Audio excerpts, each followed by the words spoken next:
Hello students, चला आता आपण आपल्या नवीन टॉपिककडे जाऊ. ओके, बघा या आधीच्या लेक्चरमध्ये आपण बघितलं की moment of inertia of circular uniform circular ring काय असते आणि moment of inertia of uniform circular disc काय असते, त्याचे दोन एक्सप्रेशन्स आपण फाइंड आउट केले.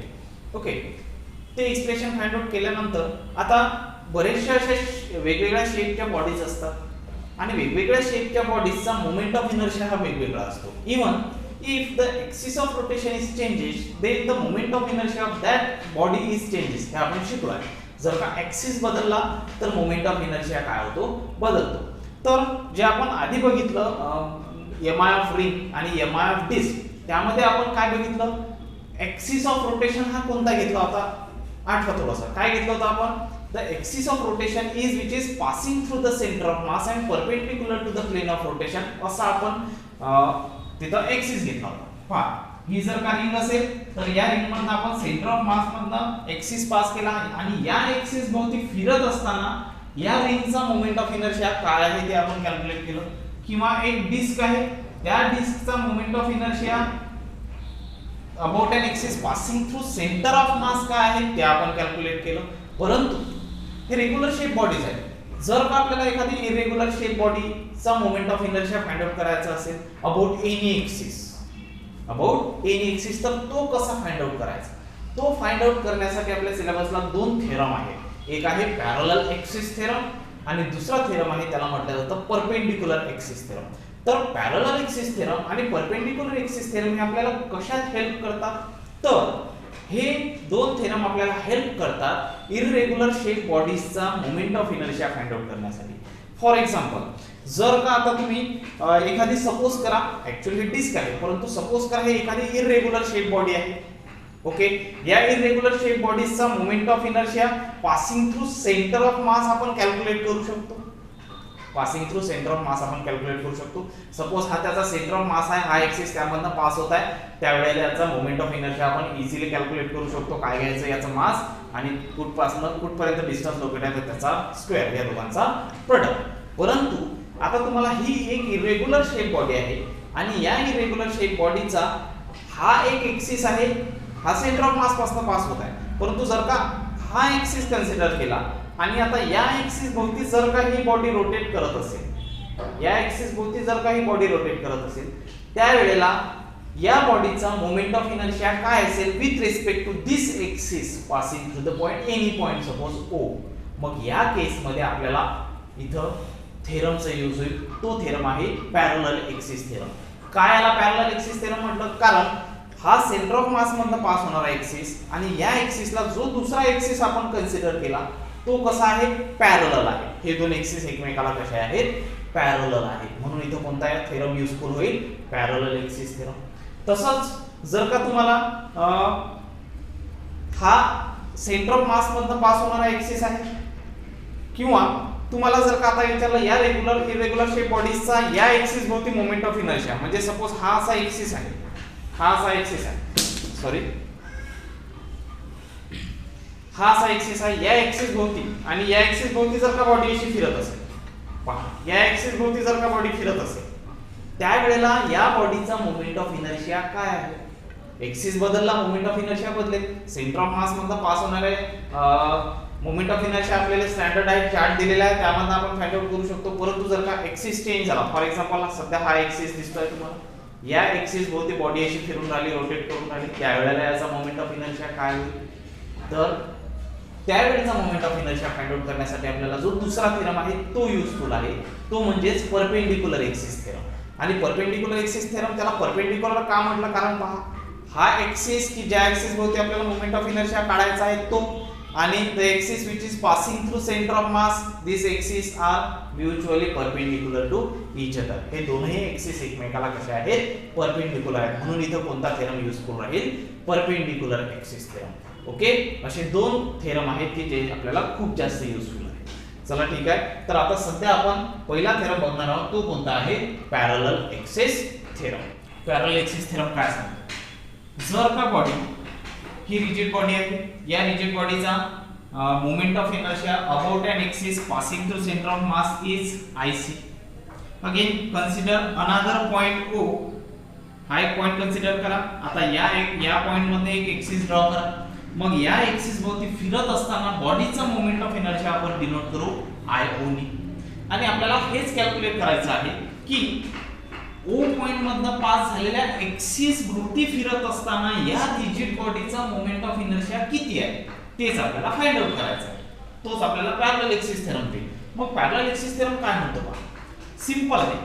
या एक्सिस भोवतीचा जर का moment of inertia find out करायचा असेल म्हणजे moment of inertia of a body about any axis हा कशाच्या इक्वल असतो? Is equal to the sum of, हा इक्वल असतो sum of moment of inertia of axis passing through center of mass, moment of inertia of axis passing through center of mass which is parallel to this axis, दोघं कशा एकमेकाला parallel आहे, and product of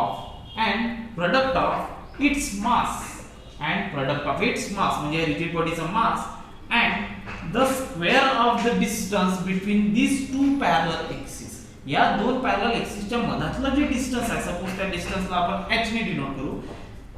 product of mass and the square of the distance between that two parallel axis, या दोन parallel एक्सिसच्या मधातल्या डिस्टन्सचा square म्हणजे काय m * h square. This is the statement of a parallel axis theorem. एकदम easy आहे पहा. या axis भोवतीचा moment of inertia find out करायचा असेल तर हा ऍडिशन असते. सेंटर ऑफ मास मधनं पास होणाऱ्या एक्सिस भोवतीचा मोमेंट ऑफ इनर्शिया म्हणजे IC plus mass plus product of mass of this rigid body and the square of the distance between these two parallel axes is called as parallel axis theorem. For simple, it states that the mi of a body about any axis of rotation is equal to the sum of its mi of parallel axis, and here axis कसा आहे parallel which is passing through center of mass म्हणजे IC, and the product of mass and square of the distance, mass and square of the distance between that two parallel axes. हे जे दोन parallel axes आहेत या दोघांच्या मधातलं जे distance आहे त्या डिस्टन्सचा स्क्वेअर त्याला मल्टिप्लाय बाय m. या दोघांची addition IC plus mh square gives us the moment of inertia of this rigid body about any axis. कोणत्याही एक्सिस भोवती फिरत असतानाचा मोमेंट ऑफ इनर्शिया आपल्याला मिळेल. परंतु रिस्ट्रिक्शन्स काय या थेरमसाठी? कंडिशन काय आहे? that two axis, that means the axis which is passing through center of mass and the axis which we have to be consider are parallel to each other. हे दोघं एकमेकाला कसे असले पाहिजे? पॅरलल असले पाहिजे. म्हणजे कसे? हे हा जर का सेंटर ऑफ मास मधनं असेल तर हा याला कसा असला पाहिजे? पॅरलल असला पाहिजे. ओके. मग याच्या भोवतीचा मोमेंट ऑफ इनर्शिया काढायचा असेल तर सेंटर ऑफ मास भोवतीचा moment of inertia IC plus याचं मास मल्टिप्लाइड बाय या दोन पॅरलल एक्सिसच्या मधला डिस्टन्स आहे त्याचा square. IO is equals to IC plus mh square. Okay, this is the statement of parallel axis theorem. Okay, now we gonna prove this theorem. आता या थेरमला आपल्याला काय करायचं आहे? प्रूफ करायचं. पहा, हे आपल्याला प्रूफ करायचं. पहा, प्रूफ मध्ये सिंपल पॉइंट लिहा तुम्ही. कन्सिडर रिजिड बॉडी आहे. IC is the moment of inertia, while the axis which is passing through center of mass, IO is the moment of inertia about any axis of rotation. Okay, h is the distance between the two parallel axes. Now consider a small element of mass dm. एक small element consider करा of mass dm, suppose which is at a point D from the axis of rotation. Okay, मग या axis of rotation पासून याचा distance आहे OD, या axis of rotation पासून याचा डिस्टन्स आहे CD. ठीक. मग आता फाइंड आउट करू आपण the mi of element dm about an axis passing about an axis passing through O is, मग O या एक्सिस भोवती पास होत असताना या सिंगल एलिमेंटचा मोमेंट ऑफ इनर्शिया काय जो आपण कन्सिडर केला, काय I O is equals to याचा सिंगलचा काय, त्याचा मास आणि या डिस्टन्सचा स्क्वेअर. तर डिस्टन्स किती आहे, सपोज OD इज डिस्टन्स, याचा स्क्वेअर मल्टिप्लाय बाय त्याचा मास किती कन्सिडर केला आपण dm. या सिंगल पार्टिकलचा या एक्सिस भोवती फिरत असताना, मग असे खूप सारे पार्टिकल्स आहेत, तर खूप साऱ्या पार्टिकलचा या एक्सिस भोवती फिरत असतानाचा मोमेंट ऑफ इनर्शिया एक मेथड सांगितली होती, इंटिग्रेट करा, तुम्हाला काय मिळून जाईल, पूर्ण रिजिड बॉडीचा. म्हणजेच याचं इंटिग्रेशन केलं तर तुम्हाला या एक्सिस भोवती फिरत असताना या पूर्ण रिजिड बॉडीचा मोमेंट ऑफ इनर्शिया हा आहे IO is equals to OD square into dm. Suppose this is equation number 1. Okay, again तसंच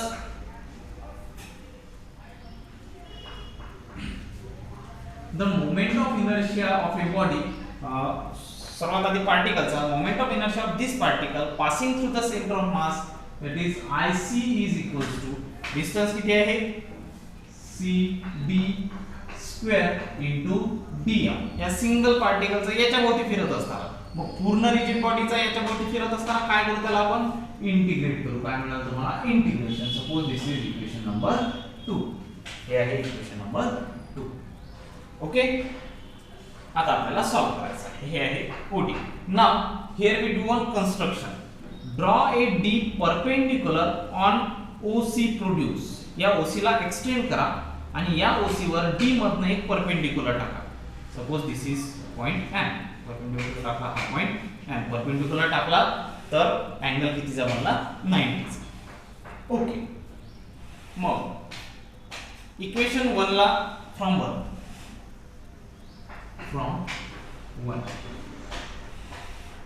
IO is equals to integration of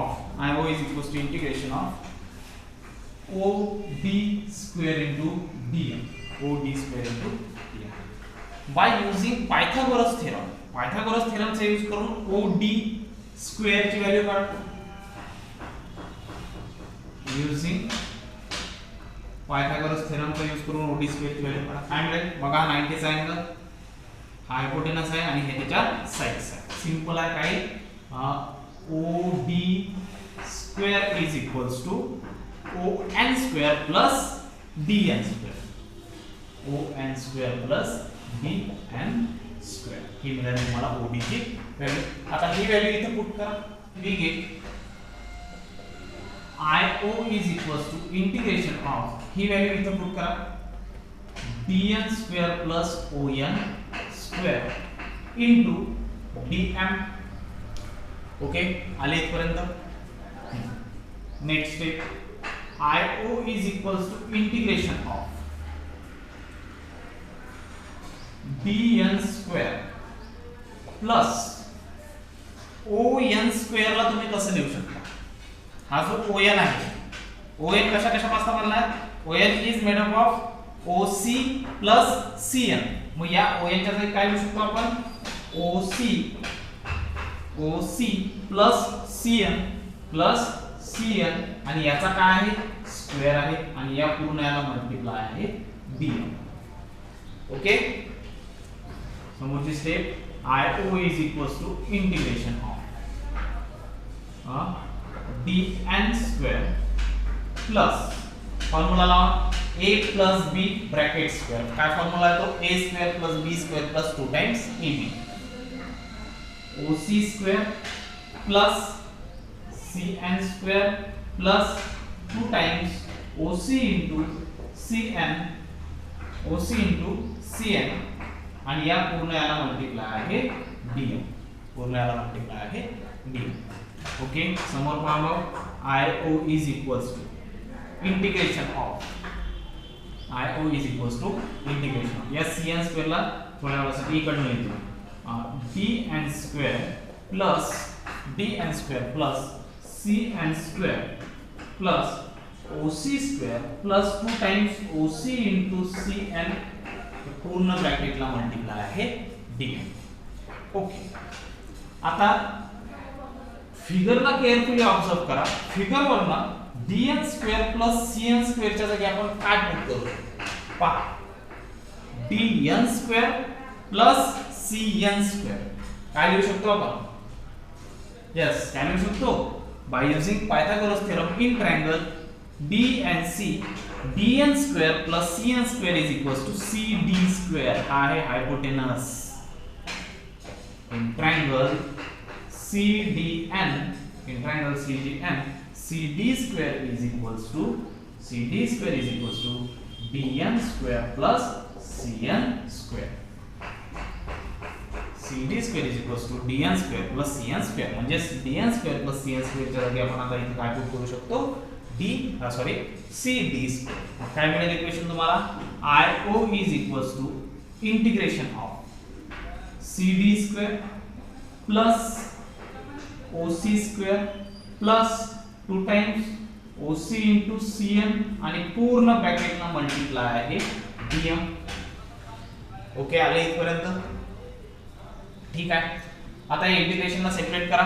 काय मिळेल तुम्हाला. IO is equals to integration of CD square into dm plus integration of OC square into dm. dm सर्वांना multiply ना, plus integration of 2 common काढला बाहेर. Integration of OC into CN. Okay, हे equation 1. आता या इक्वेशन मध्ये 1 bye 1 आपण values put करू. Therefore IO is equals to पहा integration of CD square dm काय. Integration of CD square into dm काय आहे. Moment of inertia about an axis passing through centre of मास. म्हणजे याच्या जागी काय आलं IC plus integration of OC square dm काय. Integration of OC square dm. ठीक आहे, ते आपल्याकडे नाही आहे. OC ची व्हॅल्यू आपण फाइंड करू. OC ची व्हॅल्यू आपण तिथे लावू. OC काय आहे h. OC काय आहे h. म्हणजे integration of h into dm h square into dm. OC ची व्हॅल्यू काय आहे h square plus integration of तुला बाहेर काढला आहे आपण OC ची व्हॅल्यू काय आहे. OC इज h आणि cn. सपोज करा या cn ला आपण कन्सिडर करू दिस इज द डिस्टन्स x. हे डिस्टन्स किती आहे x. मग cn ची व्हॅल्यू काय आहे x. ठीक आहे, इंटू dm. त्याला आपण सॉल्व करू. आपण IO is equals to IC plus h is common. Integration बाहेर मी त्याला h square into integration of dm plus 2 again h is common constant. इथे काय integration of x into dm. Okay, ठीक आहे. इथपर्यंत आपण आता इथे आपल्याला इंटिग्रेशन याच्या व्हॅल्यू पुट आउट करायचे. IO is equals to हा IC तर आहेच plus h square. Integration of dm is dm चे इंटिग्रेशन किती आहे. इंटिग्रेशन ऑफ dm हे स्मॉल एलिमेंट आहे, स्मॉल मास आहे. स्मॉल मास वाढून वाढून कुठपर्यंत होईल स्मॉल dm. पूर्ण बॉडीचा मास आहे कॅपिटल M. म्हणजे integration of dm is capital M. Right, plus twice h. आता राहिला प्रश्न integration of x into dm चा. Integration of x into dm काय आहे पहा केअरफुली पहा. इंटिग्रेशन आहे म्हणजे सिंपल करा, समेशन आहे. समेशन असा आहे x into dm. x काय आहे डिस्टन्स. x काय आहे डिस्टन्स आणि हा काय आहे मास. x काय डिस्टन्स आणि हा आहे मास. त्याचं समेशन आहे. तुम्हाला एक सांगितलं की जर का डिस्टन्सला कोणत्या क्वांटिटीने मल्टिप्लाय केलं तर तो काय बनून जातो त्याचा मोमेंट. जसं आपण मोमेंट ऑफ इनर्शिया म्हटलं होतं, जसं आपण moment of force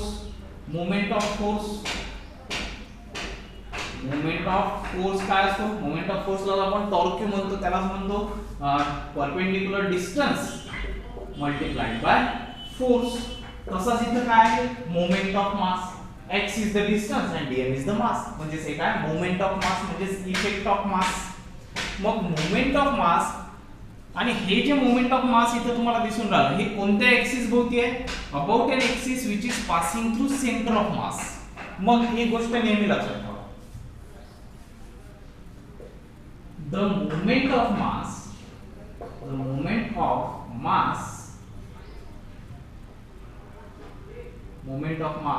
about an axis passing through center of mass is always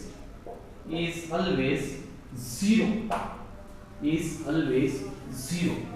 Moment of mass passing through center of mass is always zero. म्हणजे हे जे integration of x into dm ची value काय आहे? 0 आहे. तुम्ही म्हणसाल का 0 आहे? का 0 आहे तर पहा. सपोज करा ही बॉडी आहे. Centre of mass through axis pass झाला आणि हे इथं मास आहे.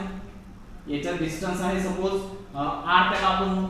डिस्टन्स त्याला आपण म्हणू r. तर सेंटर ऑफ मास भोवती जर काही फिरत असेल तर त्याचा मोमेंट हा नेहमी 0 असतो. का 0 असतो?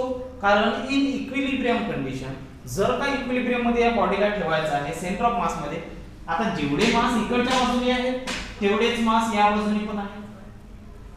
याचा मोमेंट जर का बॉडी या वेळी फिरत असेल म्हणजेच अँटी क्लॉकवाइज डायरेक्शनने फिरत असेल, हा पार्टिकल अँटी क्लॉकवाइज डायरेक्शनने फिरत असेल तर त्यावेळेला ऑटोमॅटिकली हा पार्टिकल कोणत्या डायरेक्शनने फिरतो?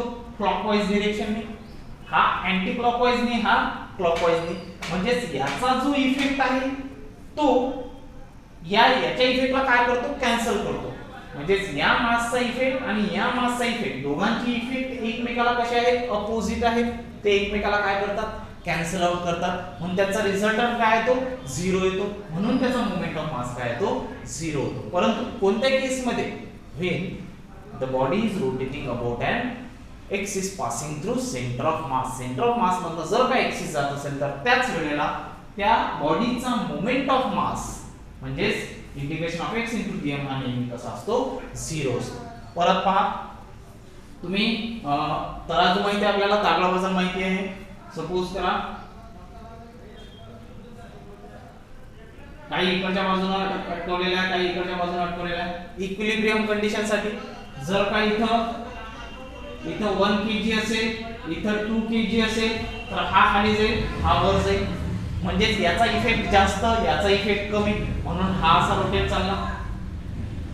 इकडचा वाढवला, इकडचा कमी केला तर हा जास्त खाली जाईल, हा वर जाईल. कारण या इकडच्या बाजूचा इफेक्ट कसा आहे? जास्त आहे. म्हणून इम्बॅलन्स आहे. एकाकडचा इफेक्ट जास्त, एकाकडचा इफेक्ट कमी. म्हणून बॅलन्स आहे का? नाहीये. आता जर का इथेही 2 kg ठेवला आणि इथेही 2 kg ठेवलं, दोनही तांबड्यामध्ये म्हणजे त्याचे जे हे असतात बाजूचे त्यामध्ये सारखेच वजन ठेवले, इथं 2 kg आणि इथं 2 kg, आता बॅलन्स होईल. काय होईल? बॅलन्स होईल. म्हणजे याच्या इफेक्टनी याच्या इफेक्टला काय केलं? कॅन्सल आउट केला आणि दोघं कसे झाले? बॅलन्स. दोघं कसे झाले? बॅलन्स. ओके. किंवा कुठनं? सेंटर ऑफ मासला जेव्हा एक्सिस असतो तेव्हा. म्हणून हे जी integration of x into dm ची व्हॅल्यू नेहमी कशी असते? 0 असते. नेहमी ती व्हॅल्यू कशी असते? 0 असते. आणि परत एक गोष्ट लक्षात ठेवा, साइन कन्व्हेन्शन आहे. जर का साइन कन्व्हेन्शन आहे, जर का क्लॉकवाइज बॉडी फिरत असेल, जर का एखादी बॉडी क्लॉकवाइज रोटेशनने फिरत असेल तर त्यासाठी साइन कन्व्हेन्शन आहे निगेटिव्ह. साइन कन्व्हेन्शन काय घ्यायचं? निगेटिव्ह. आणि जर का अँटी क्लॉकवाइज बॉडी फिरत असेल, अँटी क्लॉकवाइज बॉडी फिरत असेल त्यावेळेला साइन कन्व्हेन्शन काय घ्यायचं? पॉझिटिव्ह. त्यावेळेला साइन कन्व्हेन्शन काय घ्यायचं? पॉझिटिव्ह. म्हणजे एखादी बॉडी जर का क्लॉकवाइज फिराली, क्लॉकवाइज फिरत आहे तर त्यावेळेला साइन कन्व्हेन्शन निगेटिव्ह. आणि जर का अँटी क्लॉकवाइज फिरत असेल तर साइन कन्व्हेन्शन पॉझिटिव्ह. ओके. हे झाले याचे साइन कन्व्हेन्शन्स. खूप युजफुल आहेत, लक्षात ठेवायचे. ठीक आहे. आता तुमच्या लक्षात आलं असेल का integration of x into dm हा 0 असतो. कारण याचा मोमेंट आणि याचा मोमेंट हे एकमेकाला काय करतात? कॅन्सल आउट करतात. कारण हे एक क्लॉकवाइज डायरेक्शनने फिरत असते, एक अँटी क्लॉकवाइज डायरेक्शनने फिरत असते. हा पार्टिकल ज्या वेळेला क्लॉकवाईजने फिरेल त्याच वेळेला इकडचा पार्टिकल अँटी क्लॉकवाईजने फिरेल, याचा मोमेंट एक पॉझिटिव्ह याचा मोमेंट एक निगेटिव्ह, दोघे एकमेकाला काय करतील कॅन्सल, आणि फायनली त्याचा मोमेंट काय तो 0 येतो. म्हणून ही जी टर्म आहे इंटिग्रेशन ऑफ dm याची व्हॅल्यू मल्टिप्लाइड बाय काय आहे 0. मग ही जर का 0 झाली तर 2h पण काय होईल 0 होईल. therefore finally we get the relation IO is equals to IC plus m into h square, आणि ही काय आहे 0. This is the theorem of parallel axis or principle of parallel axis. हाच आहे parallel axis theorem. पहा काय मिळाला, IO is equals to IC plus MH square. एकदम easy अशी पॅरलल एक्सिस थेरम आहे. त्याचे स्टेटमेंट पण इझी आहे आणि त्याचं प्रूफ पण कसं आहे एकदम इझी आहे. पहा परत या इक्वेशनला पाहिल्यानंतर तुम्हाला हे पूर्ण असं लर्न करायची गरज नाही, इझिली सांगू शकता.